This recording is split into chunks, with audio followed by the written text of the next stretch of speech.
Assalamualaikum warahmatullahi wabarakatuh. Perkenalkan, nama saya Hafizah Yuki Ramadhani dengan NIM 122370079 dari Program Studi Teknik Pertambangan Angkatan 2022.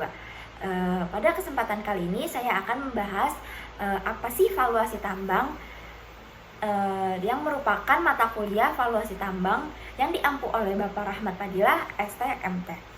Valuasi tambang adalah proses untuk menentukan nilai ekonomis suatu tambang atau proyek pertambangan.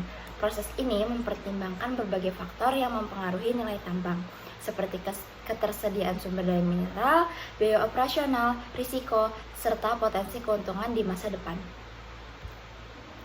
Faktor-faktor yang mempengaruhi valuasi tambang yakni yang pertama ada kualitas dan kuantitas sumber daya, yang kedua harga komoditas, yang ketiga biaya operasional, yang keempat, risiko geologis dan operasional.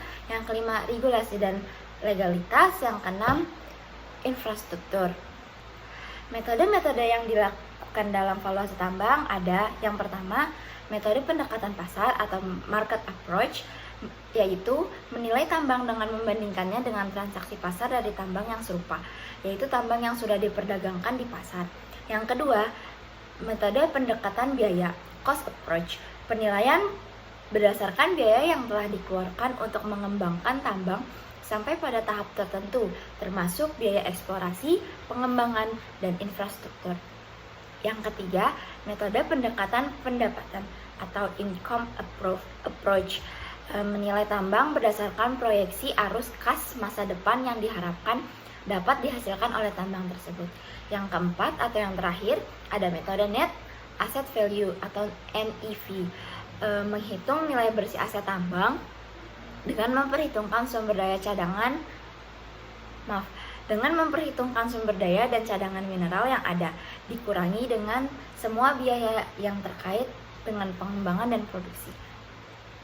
Valuasi tambang juga melibatkan rasio keuangan yang dibagi menjadi 4 kelompok. Yang pertama, rasio likuiditas, yaitu mengukur kemampuan perusahaan dalam membayar utang jangka panjang.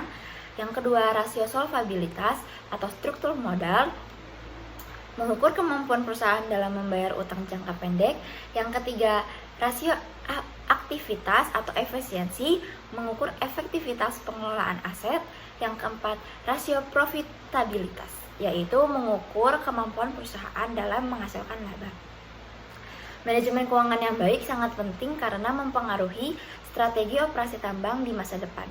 Jika manajemen keuangan perusahaan tidak seimbang, perusahaan bisa diakuisisi oleh pengelola dana yang berminat untuk menjaga kelancaran produksi.